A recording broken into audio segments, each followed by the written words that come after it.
ânimo, porque não teve nenhum dos grandes profetas que falou tanto de Jesus como Isaías. E talvez não seja nem só pela quantidade de vezes que ele falou de Jesus, mas pela profundidade de como ele falou da vida de Jesus. Então ele fala de Jesus lá no capítulo 9, que um menino nos nasceu, um filho se nos deu, e o principado estará sobre os seus ombros, e o seu nome será Maravilhoso, Conselheiro, Deus Forte, Pai da Eternidade, Príncipe da Paz. Ali ele já fala da vinda do Messias, ele já fala da vinda de Jesus, e ele começa a falar que ele vai vir de um lugar que está em trevas, onde não há luz nenhuma, porque Jesus, ele nasceu lá na Galileia, ele veio de um ambiente onde as pessoas eram julgadas como pessoas mais incapazes, pobres, e eram discriminadas pelas demais pessoas. Então Jesus ele vem ali daquela região, e tem gente até que diz assim: poderá vir alguma coisa boa, da Galileia, e veio a melhor pessoa do mundo, Jesus Cristo, Mas aqui no capítulo 53, Isaías ele fala profundamente aqui. Eu creio que aqui ele fala muito forte do momento quando Jesus ele é levado para a cruz. Então aqui no capítulo 53, versículo 2, diz assim: porque foi subindo como renovo perante ele, como raiz de uma terra seca, não tinha beleza nem formosura, e olhando nós para ele não havia boa aparência nele, para que o desejássemos. Era desprezado e o mais rejeitado entre os homens, homem de dores, experimentado nos sofrimentos, como um de quem os homens escondiam o rosto. Era desprezado e não fizemos dele caso algum. Verdadeiramente ele tomou sobre si as nossas o que, irmãos? Nossas o que? Enfermidades, e as nossas dores levou sobre si, e nós o reputávamos por aflito, ferido de Deus e oprimido, mas ele foi ferido por causa das nossas transgressões, e moído por causa das nossas iniquidades. O castigo que nos traz a paz estava sobre ele, e pelas suas pisaduras fomos sarados. Primeiro fala de enfermidade, agora fala que fomos sarados. Todos nós andávamos desgarrados como ovelhas, cada um se desviava pelo seu caminho, mas o Senhor fez cair sobre ele a iniquidade de todos nós. Ele foi oprimido e afligido, mas não abriu a sua boca. Como um cordeiro foi levado ao matadouro, e como ovelha muda perante os seus tosqueadores, assim ele não abriu a sua boca. Da opressão e do juízo foi tirado. E quem contará o tempo da sua vida? Porquanto foi cortado da terra dos viventes, pela transgressão do meu povo ele foi atingido. E puseram a sua sepultura com os ímpios, e com o rico a sua morte, ainda que nunca cometeu injustiça, nem houve engano na sua boca. Todavia ao Senhor agradou moê-lo, fazendo enfermar. Quando a sua alma se puser por expiação do pecado, quando a sua alma se puser por expiação do pecado, verá sua posteridade, prolongará os seus dias, e o bom prazer do Senhor prosperará na sua mão. Ele verá o fruto do trabalho de sua alma, ficará satisfeito com o seu conhecimento. Com o seu conhecimento, meu servo, o justo, justificará muitos, porque as iniquidades deles levará sobre si. Amém, irmãos? Aqui para mim é uma descrição assim muito exata, do que Jesus veio fazer, do que Jesus veio realizar na terra. E eu fiquei olhando esse texto aqui, irmãos, cada versículo e cada revelação contida em cada versículo, a gente sente um impacto, do quanto Jesus foi grandioso em amor para com as nossas vidas, o quanto Jesus foi grandioso em obediência para com o Pai, assumindo o compromisso de vir à terra para nos salvar da condenação do inferno, libertar as nossas almas do pecado e nos levar a Deus. E eu fiquei pensando, eu estava lembrando daquele cântico que o Livres para Adorar, do Juliano Som. Como é que é o ministério? É Livres para Adorar, aquela música, Ele tem ciúmes de mim. Amor furioso. Eu comecei a lembrar do clipe daquela música, né? Ele sendo mutilado ali, ele sendo castigado, ele sendo moído. E muitas vezes a gente precisa relembrar, a gente precisa trazer à nossa memória o que aconteceu para que nós pudéssemos ter vida, o que aconteceu para que nós pudéssemos ter esperança, o que aconteceu para que nós pudéssemos estar em pé. Alguém pagou um preço muito alto. Esse alguém foi Jesus. E aqui nesse texto, irmãos, eu vejo assim, se eu fosse perguntar ao texto, Isaías 53, responda para mim, por que Jesus nasceu? Algumas respostas eu acho que o texto me daria, e a primeira delas que o texto me dá é que Jesus nasceu para exaltar o valor da beleza interior diante da beleza exterior. Primeira coisa que o texto começa a nos dizer é da característica de Jesus.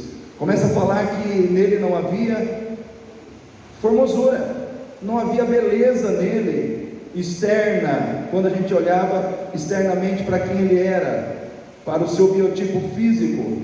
Porque hoje, irmão, a gente às vezes olha em muitos quadros por aí tem lá um retrato, né? Um retrato de Jesus. Aí está lá um Jesus assim meio europeu, né? Está um Jesus lá com olhos verdes, né? Um Jesus assim bonito, um Jesus assim com uma aparência assim atraente, né? E aí a gente vai olhar para a Bíblia e a Bíblia diz que não era assim.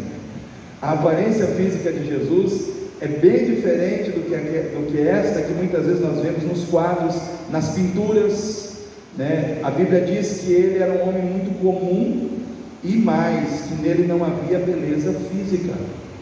E nós vemos no mundo onde a beleza física ela é muito valorizada, sim ou não, irmãos? Quanto se gasta de cosmético? Quanto que se gasta em cirurgias plásticas? Quanto que se gasta em academia? Quanto que se gasta, irmãos, para ficar mais bonito por fora, né? Vamos pensar assim, trabalhar a beleza externa, né? Quanto que se gasta de creme, de maquiagem, quanto que se gasta, irmãos, de cirurgia, estética. Cada vez mais a estética ela está expandindo, vamos dizer assim, a sua atuação. Antigamente as pessoas pensavam mais em cirurgia estética para tirar a barriga, essas coisas. Hoje já tem na face, enfim, vários, no maxilar, enfim. Hoje existe cirurgia estética de tudo quanto é tipo, né? Implante de cabelo, né, Jorge? Né? Mas tem gente que não precisa, né, Jorge? O charme está em não ter cabelo, né? Então, glória a Deus, a Adriana está feliz com o Jorge, sim, né? E eu queria essa unção do irmão Jorge de comer e não engordar. Isso daí é uma coisa assim fenomenal, né? Mas a beleza externa, hoje ela é muito procurada, ela é muito exaltada, ela é muito valorizada. E quer queira, quer não, uma pessoa que tem uma aparência melhor, uma aparência que a projete dentro de uma relação com outras pessoas, dá a ela, de certa forma, mais voz para falar, mais voz para argumentar, mais voz para influenciar do que aquelas que muitas vezes não têm uma aparência tão boa assim. Então Jesus, ele vem num mundo onde a aparência externa ela é exaltada aos olhos dos homens. E a gente vê no momento quando a gente, aqui no Velho Testamento mesmo, quando tem que se escolher ali o sucessor de Saul, e Samuel vai à casa de Jessé para buscar esse sucessor, mas não havia sido dito para ele quem seria. E aí o que acontece? Ele começa a olhar para a aparência. Aí vem lá os filhos mais velhos de Jessé, e ele começa a ver lá o Eliabe, né? Ele começa a ver os demais, fala, não, com certeza esse daí, ele é forte, ele é grande. Saul era o homem mais alto de todo Israel. Então todo mundo olhava para Saul e tipo assim, viam nele um perfil de rei, porque olhavam para o exterior da vida dele. E aí eu vejo que isso era muito forte, até mesmo na vida dos profetas. Até Samuel, de certa forma, estava meio influenciado por essa visão. E ele chega na casa de Jessé e ele começa a julgar com o seu coração que poderia ser. Deus falou: não é nenhum. Aí sobrou o menor, né? O menor, aquele que ninguém estava dando muita importância para ele, aquele que estava cuidando das ovelhas no pasto, aquele que estava lá, aparentemente o mais novo, o mais jovem. E geralmente o mais jovem dentro de uma casa de 8, 9 irmãos não podia esperar muita coisa, porque para chegar nele tinha que passar primeiro por todos os outros. Assim era a sequência, a primogenitura tinha prioridade, os mais velhos tinham prioridade sobre os mais novos.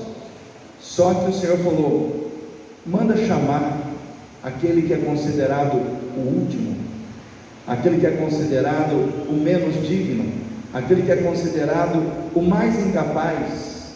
E aí o Senhor olhou, o Senhor trouxe Davi veio, e quando ele chegou, o Senhor disse para Samuel: é esse, unge a ele. E aí o Senhor disse algo para Samuel: eu não olho para a aparência, eu olho para o coração.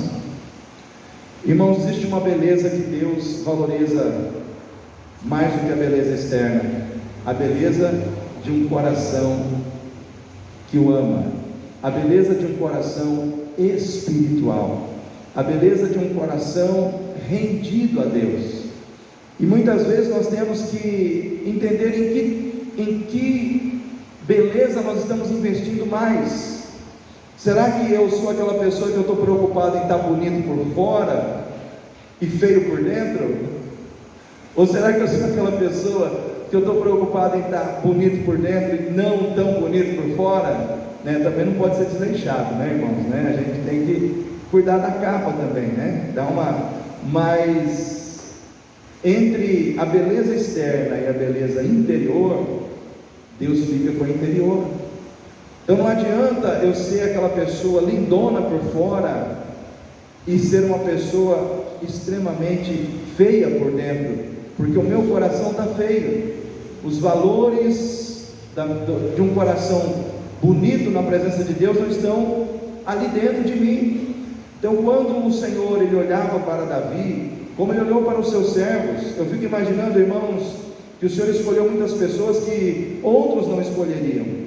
Ele escolheu Moisés, que se considerava incapaz, que se considerava não preparado para o trabalho, para a missão, mas ele escolheu, porque ele viu no coração dessas pessoas algo que dizia para ele: esse vai até o fim comigo, esse vai até o fim comigo, esse vai caminhar comigo e não vai me largar. E muitas vezes é assim. Jesus ele vem para inaugurar um novo padrão dentro do relacionamento com Deus, que não está baseado no externo, mas que está baseado no interno. Vou repetir: Jesus ele vem inaugurar um novo padrão de relacionamento com Deus, que está muito mais fundamentado no interno do que no externo. Porque o externo, irmãos, a gente pode maquiar, sim ou não?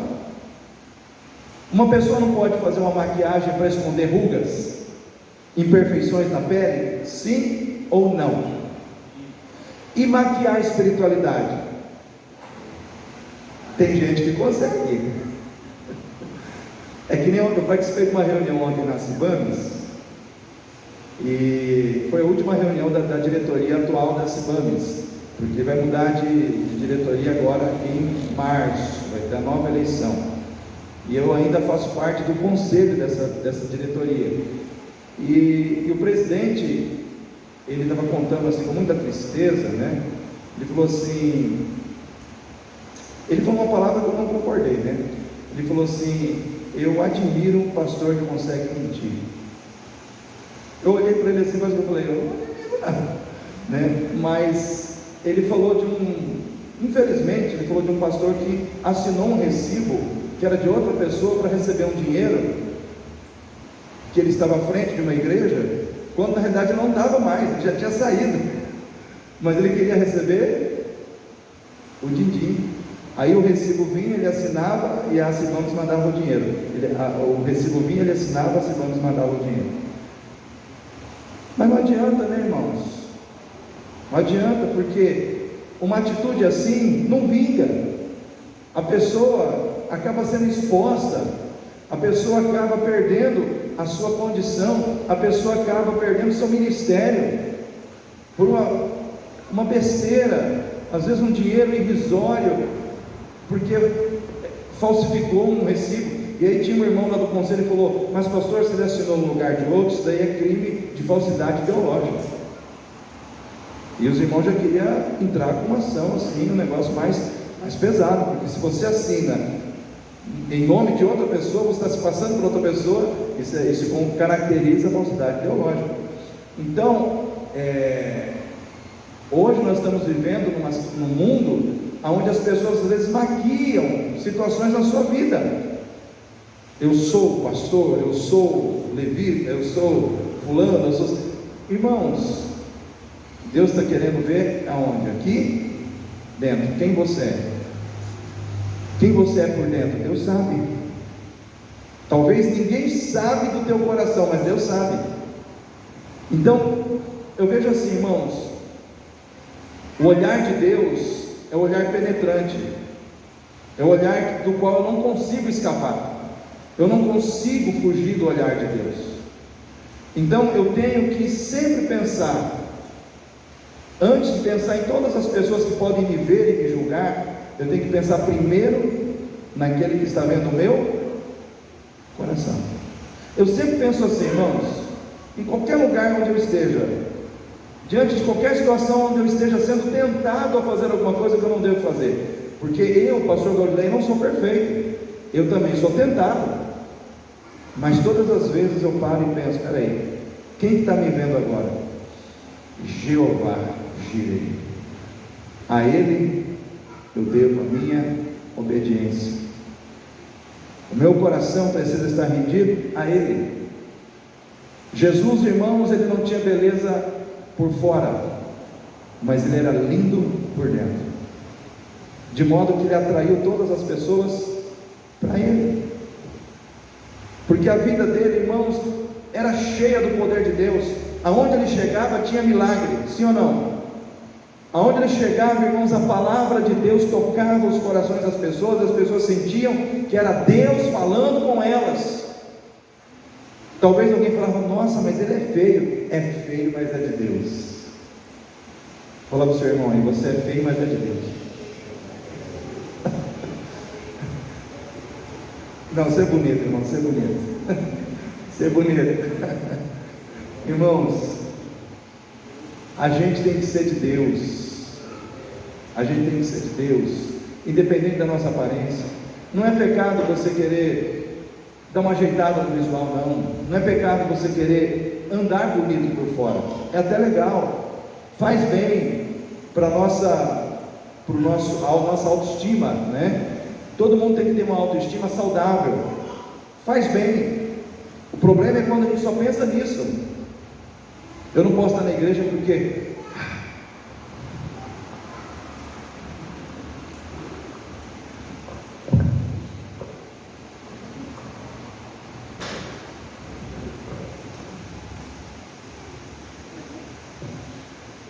vai parar quando, né? Então, tem gente que parece que vive para o corpo. Tem outros que o problema dele não é, o problema é o dinheiro, né? Tem que ganhar dinheiro, porque com dinheiro eu vou comprar aquilo que vai me deixar mais bonito, aquela roupa de marca, aquele carro, aquela joia, aquele brinco, aquele batom, aquele isso, aquilo, tudo para o corpo, tudo para o corpo. Louvado, exaltado seja o corpo, engrandecido seja o corpo. Então nós estamos vivendo assim, num tempo em que o bonito por fora tem sido o ideal de vida de muita gente, mas por dentro a gente está feio. Tem muito crente feio na igreja por dentro, que vem na igreja emburrado ou emburrada, chateada, na marra, não tem prazer em ler a Bíblia. Sim ou não, irmãos? Não tem prazer em oração, orar. Não tem prazer, irmãos, nas coisas do reino de Deus. Isso indica que você não está bonito por dentro. Isso indica que alguma coisa não está legal no seu coração. Então, quando a Bíblia fala de Jesus, fala que nele não havia formosura, não havia formosura alguma, mas ele era de Deus, ele vivia para a glória de Deus, ele honrou a Deus em todos os momentos da sua vida. Então, eu quero dizer para você, querido, olhe para Jesus, autor e consumador da fé. Ele é o espelho, ele é o referencial de quem nós devemos ser e de como nós devemos viver. Por que Jesus nasceu? Capítulo 53 de Isaías. Aí eu tenho algumas respostas. A outra resposta que o texto me dá é que Jesus nasceu para assumir a natureza humana, para que nós pudéssemos assumir a natureza divina. Jesus precisou ser homem. Jesus precisou se vestir da nossa natureza. Ele precisou se vestir, irmãos, da nossa natureza humana. Ele precisou ser gente como a gente. Tem um texto que me chama muita atenção, e um dia eu ouvi uma palestra sobre batalha espiritual, dada por uma juíza. Ela é pastora, mas ela é juíza, e ela entende muito de lei, e quando ela prega, ela sempre coloca, de certa forma, o conhecimento jurídico que ela tem, ela associa com a palavra de Deus, e ela procura mostrar o seguinte, que existem leis no universo, criadas por Deus, e Deus, ele respeita todas elas, assim como um juiz tem que julgar situações baseadas em leis que existem, e o juiz tem que conhecer aquelas leis, e aquelas leis devem ser respeitadas. Deus também age por leis, porque ele é o sumo juiz. E ela disse algo muito interessante, falando sobre o Salmo 115, 16, que diz assim: os céus são os céus do Senhor, mas a terra Deus deu aos filhos dos homens. Ela disse: isso, igreja, é uma lei, é um princípio ético de Deus. Qual é o princípio que está sobre esse texto da palavra de Deus? Na terra, o ser humano é ele quem age. Por mais que o homem ele tenha dado direito a Satanás de certa forma interferir no domínio da terra, Satanás é um ser espiritual, ele não é um ser com um corpo de carne como o nosso, e para ele poder agir na terra, ele precisa usar um ser humano. O próprio diabo, para ele poder agir na terra, ele tem que agir através de pessoas, ele não pode agir sozinho, ele não pode agir diretamente. Por quê? Porque existe um princípio que diz que a terra Deus deu aos filhos dos homens. Então, o próprio Satanás tem que obedecer esse princípio, e o próprio Deus tem que obedecer esse princípio. Em outras palavras, ela disse assim: para que Deus pudesse salvar a humanidade, ele precisou que aqui na terra existisse um ser humano que ele pudesse usar para promover essa salvação. Ele precisou encarnar alguém, ele precisou que Jesus se tornasse carne, ele precisou que Jesus se tornasse humano, porque o homem perdeu o domínio da terra quando entregou ao Satanás o domínio, desobedecendo a Deus. Como ser humano ele errou, e como ser humano ele precisa acertar. Então, assim como o ser humano errou, pecou e desobedeceu a Deus, precisa existir na terra um ser humano que obedeça, leve a vontade de Deus a sério e acerte com Deus, para que ele possa ser o substituto perfeito daquele que errou lá no passado. Então Jesus, ele precisava vir em carne, porque ele precisava substituir Adão. Ele precisava, num corpo de carne, fazer aquilo que Adão não fez, que era resistir ao diabo, resistir ao pecado, ir para a cruz, morrer num corpo de carne, derramar o seu sangue sem pecado, para que ele pudesse vencer o pecado, para que ele pudesse vencer a Satanás, para que ele pudesse vencer a morte, no mesmo terreno em que Satanás e o pecado já haviam vencido antes. Então eu quero dizer para você, Jesus nasceu para vencer na condição humana e dar a nós a condição divina. Ele morreu a nossa morte para que nós pudéssemos viver a sua vida. Ele veio para isso. Ele veio para transportar novamente a condição humana a uma condição que ela tinha e perdeu. Por quê? Porque o homem pecou, porque o homem desobedeceu a Deus, porque o homem colocou os seus interesses, as suas vontades e a vontade de Satanás acima da vontade de Deus. Só que Jesus fez tudo ao contrário. Ele veio, Satanás tentou ele, sim ou não? De todas as maneiras, mas em todas essas situações a vontade de Deus sempre foi exaltada. Então nele nós conquistamos a vitória eterna. Ele passou pelo nosso sofrimento, ele passou pela nossa morte, mas hoje nele nós temos a vida eterna, porque ele veio para levar sobre si tudo que estava sobre nós. Olha o que diz o versículo 4: verdadeiramente ele tomou sobre si as nossas enfermidades e as nossas dores levou sobre si, e nós o reputávamos por aflito, ferido de Deus e oprimido. Ele levou sobre si as nossas enfermidades,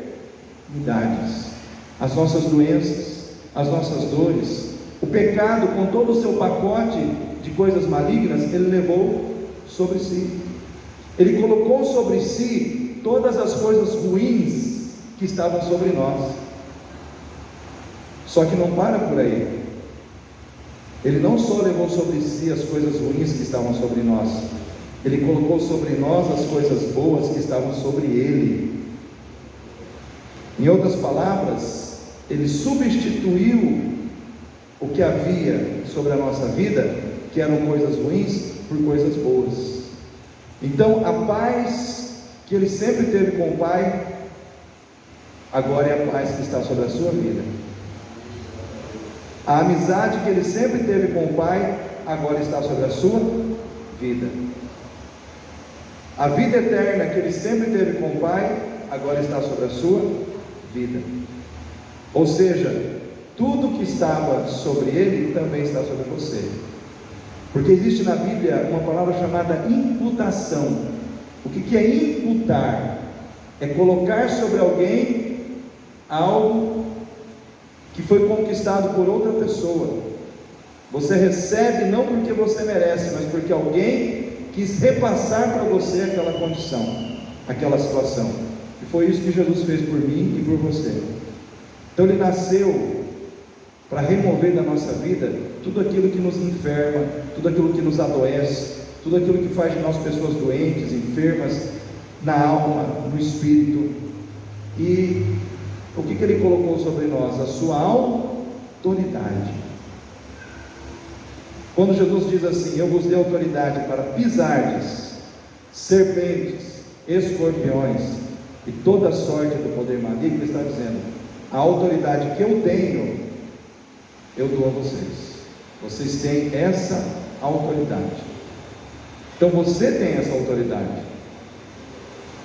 A autoridade que é dele foi imputada, foi transferida para você. Você tem essa autoridade no nome de Jesus. Então nós podemos ministrar cura. Podemos ou não, igreja? Quem acredita que sim? Quantos lembram? Não sei aqui quantos irmãos vão lembrar. Aconteceu primeiro no templo antigo. Os irmãos lembram que uma senhora foi visitar o templo antigo num domingo de manhã, lá para agradecer que eu tinha ido na casa dela, orar por ela, que ela tinha câncer, ela foi curada? Quantos lembram dessa situação?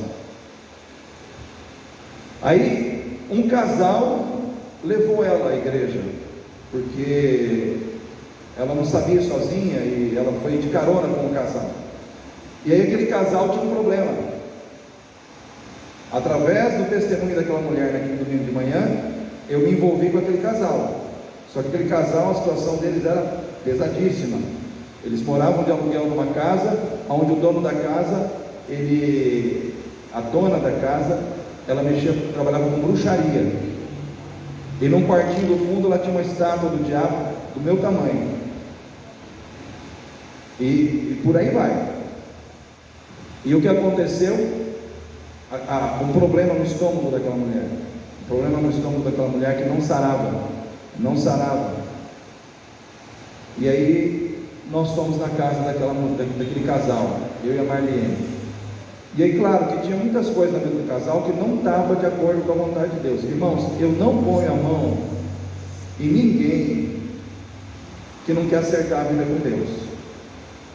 Porque ali eu estou entrando numa batalha que pastor Galdinei, vou sofrer e a pessoa não vai resolver o problema. Por quê? Porque antes dela resolver o problema, ela tem que acertar as coisas com Deus. Então tem coisa para acertar?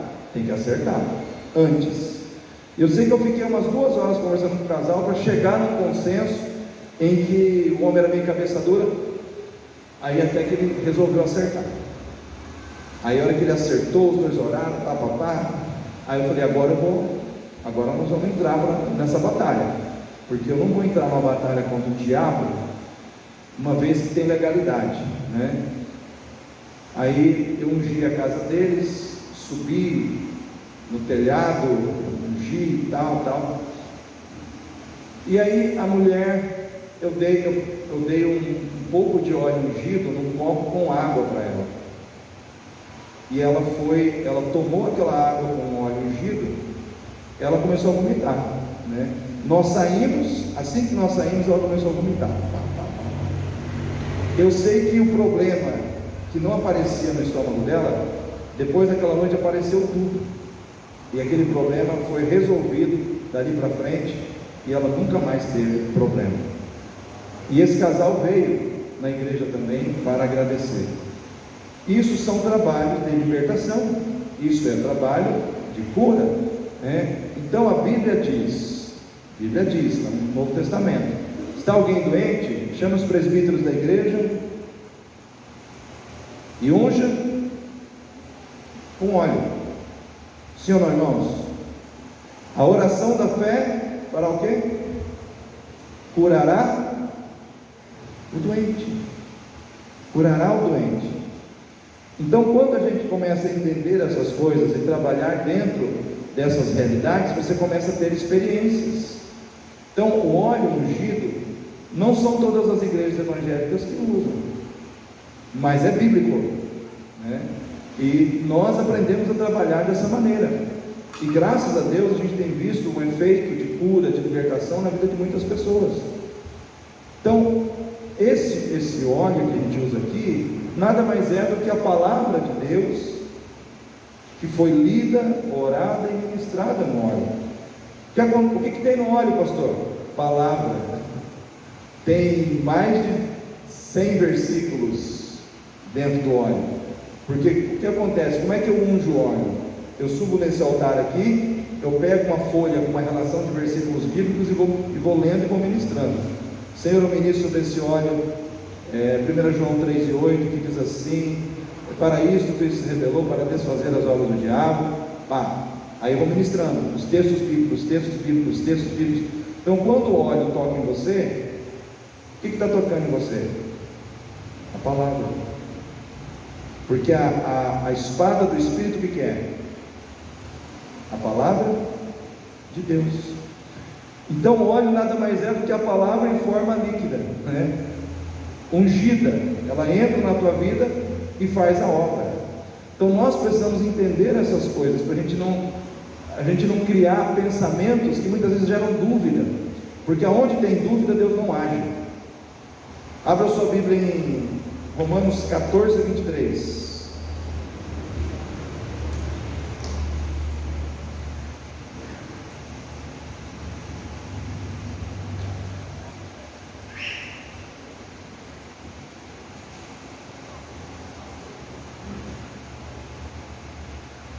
Romanos 14:23.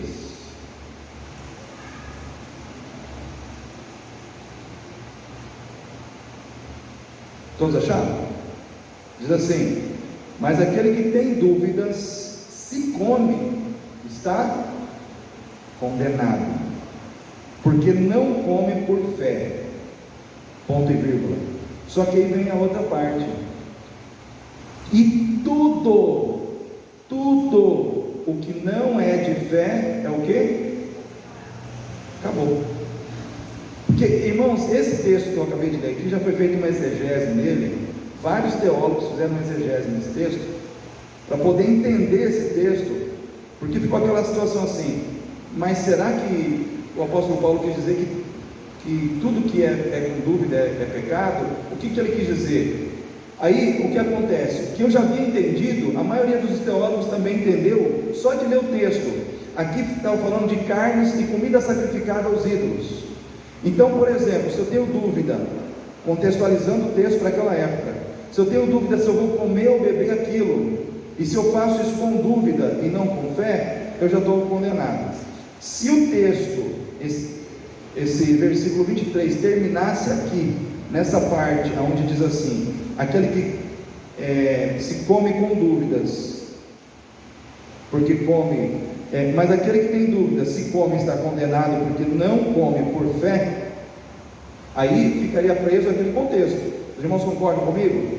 Vamos dizer assim, o apóstolo Paulo está falando só sobre a questão de comer carne sacrificada a ídolo, etc. O que problematiza o texto é a outra parte. Tudo que não é de fé é pecado. Aí já é diferente. Aí já abre para tudo que você faz com dúvida, tudo que você faz na insegurança, sem convicção, é pecado. Então, a gente passa por um texto como esse, a gente não para pensar nessas questões. Eu não posso chegar amanhã num culto de cura aqui e orar pelas pessoas e, será que vai? Será que não vai? Não, irmão. A Bíblia diz que ele tem autoridade para curar enfermos e doentes. Então você vai ministrar cura em nome de Jesus. Se ele vai curar ou não, é com ele. Você tem que ter convicção que a palavra de Deus te disse para fazer isso. Você não pode titubear, você não pode vacilar, na hora de estar fazendo isso, porque senão você vai contra a palavra. Se Jesus diz, está dito, Ele te deu autoridade para você ir e fazer. Então a dúvida, ela coloca os crentes em maus lençóis. Muitas vezes o crente leva uma seta quando vai orar por alguém, porque ele faz na dúvida.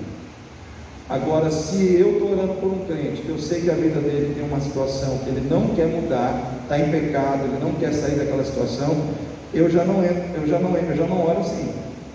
Eu oro: Senhor, faça a tua vontade na vida dessa pessoa. Por quê? Porque eu já sei que ela tomou uma decisão que a coloca numa posição em que eu não posso entrar ali, porque pelo livre-arbítrio dela, ela me limitou,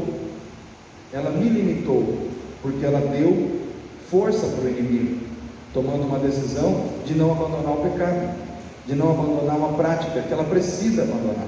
Então eu tenho que orar: mas Senhor, tua vontade, ministrando que é a vontade de Deus, e a vontade de Deus, ela é soberana, ela é soberana. Então eu estou dando esses toques aos irmãos, por quê? Porque amanhã nós vamos estar em pleno congresso de cura, e a gente vai estar orando por pessoas. Você não conhece nada da pessoa, tem convicção que você tem que orar e ministrar cura, vai lá e ministra. Agora, se você vai chegar em alguém que você sabe que tem uma situação que ela não, a não ser que você pergunte: irmão, aquela situação assim, e aí, vamos rever, vamos mudar? Vamos, aí você entra e ministra, precisa ser ministrado. Então essas coisas a gente precisa trabalhar a nível de igreja, ainda mais quando é um congresso como esse, de cura, que nós estamos realizando. Então Jesus, ele veio para exaltar o poder de Deus na vida do ser humano. Sabia que você foi colocado acima de anjos? Você foi colocado acima de anjos. Lá em Hebreus está dizendo que os anjos são espíritos ministradores, designados por Deus para servir aqueles que hão de herdar salvação. Sabia que anjo não pode pregar o evangelho? Só você, só eu podemos fazer isso. Então tem coisas que anjos não podem fazer, só eu e você podemos. Deus nos deu autoridade para isso, e Ele espera que a gente faça, né? Então Jesus, ele exaltou a natureza humana à condição divina, porque hoje, à destra do trono de Deus, existe um corpo humano reinando ao lado do Deus Todo-Poderoso. Antes não era assim. Os irmãos conseguem entender isso? Não existia um corpo humano lá no céu. Passou a existir depois que Jesus ressuscitou, porque Jesus é o primogênito dentre os mortos. Ele foi o único que subiu aos céus e levou junto com ele o corpo. Você consegue entender isso? Ele subiu e levou junto com ele o seu corpo ressurreto. Os outros mortos não tiveram essa condição. Os outros mortos, a alma foi, o corpo está aqui. No dia da ressurreição dos corpos, aquela alma vai encontrar com o seu corpo. São coisas que a gente não fala aqui na igreja, costumeiramente, mas Jesus não. Jesus, ele ressuscitou corpo, alma, completo. Ele está lá no céu. Ele é o primogênito, ele é o primeiro, ele é aquele que está lá. Ele inaugurou algo novo para nós. Então ele levou sobre si as nossas dores, as nossas enfermidades. O castigo que nos traz a paz estava sobre ele. Pelas suas pisaduras nós fomos sarados.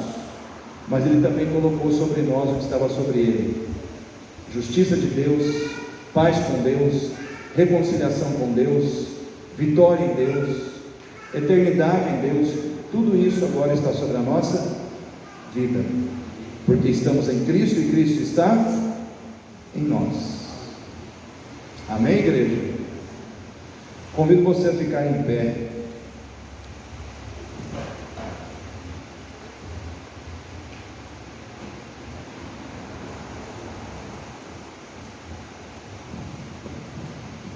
Agora é o seguinte,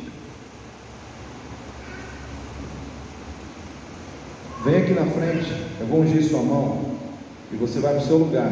Nós vamos fazer um ato de fé. Os irmãos entenderam o que é crer na palavra? Se nós cremos na palavra, nós temos que crer no que ela nos revela. A Bíblia diz que tudo é possível àquele que crê. Estes sinais seguirão os que creem. Em meu nome colocarão a mão sobre quem? Sobre os enfermos, e estes serão? Acabou. Então a sua mão, ela é tão mão quanto a minha. A sua mão é tão de Deus quanto a minha mão. Para que eu não vá colocar minha mão na sua vida, você vai colocar a sua mão sobre a sua vida, ungidamente. E a gente vai falar uma frase só, mas com fé. Você sabia que uma frase com fé, muitas vezes ela tem mais poder do que uma oração de 30 minutos sem fé? Você vai dizer isso com fé, para você mesmo. Eu estou ensinando você a se libertar. Eu estou ensinando você a entrar em libertação na presença de Deus. Então, sai do seu lugar, vem aqui, eu conjugo a sua mão direita.